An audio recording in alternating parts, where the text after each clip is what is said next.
Você está ouvindo Jornal Brasil Atual. As notícias que os outros não dão. Agora são 8h04 e vamos conversar com o professor do Departamento de Geografia da USP, do Programa de Pós-Graduação em Ciência Ambiental, Wagner Ribeiro. Bom dia, Wagner.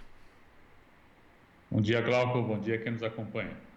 Wagner, ontem a gente teve a notícia da demissão, né, do diretor do IBAMA, o Instituto de Proteção Ambiental, o Instituto, né, Brasileiro do Meio Ambiente e dos Recursos Naturais Renováveis, Olivaldo Azevedo, e isso dentro desse contexto que a gente observou há pouco na reportagem do Leandro Barbosa, em que a gente tem aí, além das ameaças naturais aos territórios indígenas, né, feitas por madeireiros, por também garimpeiros, temos aí a questão da pandemia da Covid-19, juntando uma coisa com outra, e temos uma mudança aí no IBAMA nesse meio de caminho. Como é que você vê esse cenário, Wagner? Veja, Glauco, com muita preocupação, né? Nós temos aí a demissão do diretor de fiscalização, né? Porque ele fez uma ação que foi notificada aí, noticiada em grande escala pela imprensa no final de semana, principalmente.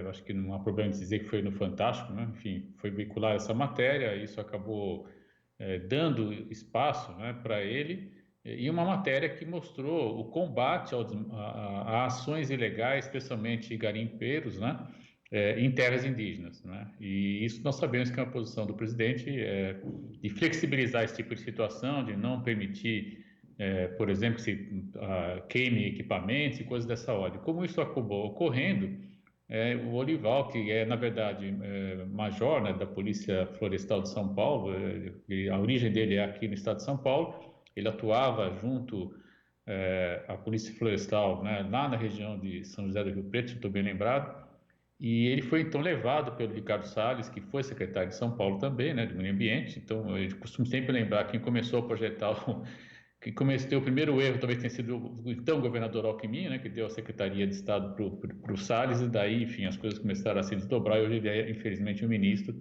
com ações dessa ordem. E aí, curiosamente, Glauco, o ministro demitiu diretamente o diretor, quando, na verdade, seria uma atribuição do presidente do IBAMA.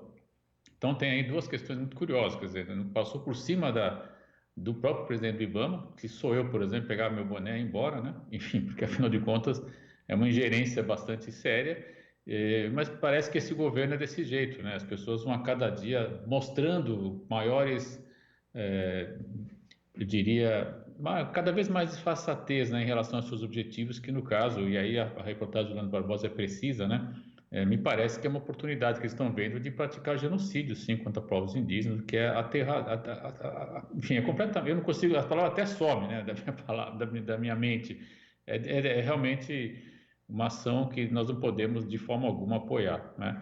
Então, é disso que se trata, né? Nós estamos, na verdade, diante de um governo que está vendo, talvez, nessa possibilidade da Covid-19, né, mais um eixo de pressão sobre terras indígenas. E isso é muito preocupante e muito sério.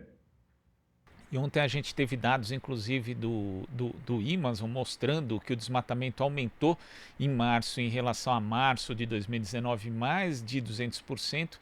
Temos essa questão das terras indígenas e a gente já sabe, por exemplo, no Amazonas, o sistema de saúde já beira o colapso por conta da Covid-19, por conta justamente da expansão da pandemia do coronavírus. Então, todo esse quadro é realmente algo que é preciso estar muito atento, né, Wagner? Porque a gente tem aí a possibilidade, como você falou, de um genocídio dos povos indígenas e também de outros povos da própria população ali da região amazônica.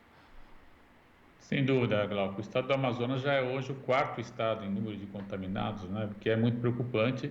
Isso tudo está integrado à rede, que nós sabemos que foi o grande eixo de profusão da Covid, né? O polo industrial de Manaus, ele tem relações importantes, inclusive com países asiáticos, né? Tem lá montadoras de automóveis japonesas, coreanas, de equipamentos eletrônicos, enfim. Você tem uma série de fábricas, né, que atuam lá, que tem relação direta, inclusive, com China. Então, foi de fato um vetor importante que acabou levando a contaminação e a profusão, aí sim, associado às condições de Manaus, né, que é elevada umidade, pobreza, temperatura elevada, nós temos infelizmente lá um quadro bastante preocupante, onde você tem razão, o sistema de saúde já está saturado, não há mais o que fazer. Inclusive levou até ao ministro Mandetta a deslocar para lá uma equipe de profissionais para tentar suplementar, pelo menos em termos de capacidade de pessoal. Mas de equipamento isso não é possível de fazer, a própria logística para chegar a Manaus enfim, realmente a situação na Amazônia é sempre muito peculiar, né? E essa é uma questão realmente muito séria. Nós temos que, na verdade, evitar que esse vírus saia das áreas urbanas, né, especialmente em Manaus, e chegue também às comunidades, como infelizmente já está ocorrendo. E a ação, então, que o IBAMA estava desenvolvendo, ela protegia, né, de certa maneira, as terras indígenas. Infelizmente, não é isso que parece que o governo está pretendendo. Certo, Wagner. E para a gente concluir, eu queria que você falasse a respeito do seminário que você está organizando na Universidade de São Paulo, a USP. Sim, veja, Glauco, nós estamos fazendo um seminário virtual que tem como título Pandemias, Passado, Presente e o Futuro.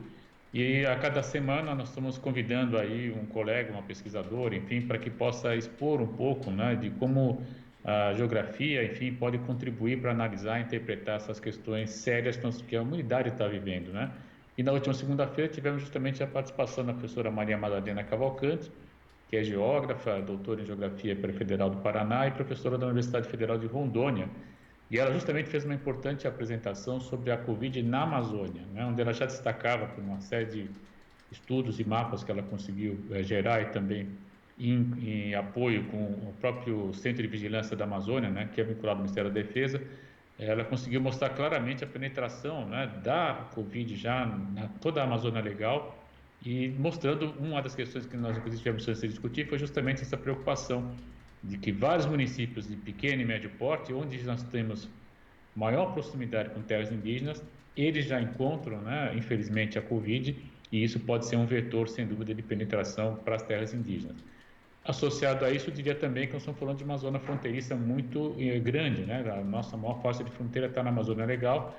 Aí nós temos o caso do Peru, que já está com mais de 10 mil casos, enfim, a Bolívia também com algum contingente razoável, Colômbia com mais de 2 mil casos. Então nós temos também uma outra preocupação, que é justamente fazer um monitoramento numa área de fronteira praticamente aberta, né? Então a gente não tem controle, na verdade, o que acaba sendo também um vetor importante de difusão da doença, infelizmente, tanto para um lado quanto para o outro. É importante dizer isso, né? Então, é de fato uma região que merece muito do nosso olhar, e em breve nós vamos estar disponibilizando nas redes sociais da Faculdade de Filosofia, Letras e Ciências Humanas da USP, a famosa FEFELESH, está no YouTube, está no Instagram, enfim, a gente a semana passada tivemos com o professor Raul Guimarães, já está na rede esse vídeo, e devemos subir o vídeo entre hoje e amanhã, espero, apesar da conjuntura aí, redução de pessoal, etc., mas acredito que até esses próximos dias vai estar disponível também mais esse programa. E a semana que vem teremos já, se você me permite fazer a propaganda, a geógrafa Miriam Zahar, da Universidade de Barcelona.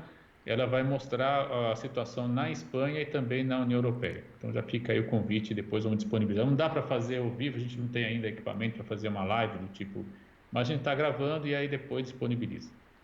E aí quem quiser conferir então é só acompanhar as redes sociais da FEFELESH USP. Exatamente, está tudo por lá. Tá certo, Wagner, muito obrigado aqui pela sua participação no Jornal Brasil Atual e até a próxima. Até a próxima. Conversamos aqui com o professor do Departamento de Geografia da USP do Programa de Pós-Graduação em Ciência Ambiental, Wagner Ribeiro. Você está ouvindo Jornal Brasil Atual. As notícias que os outros não dão.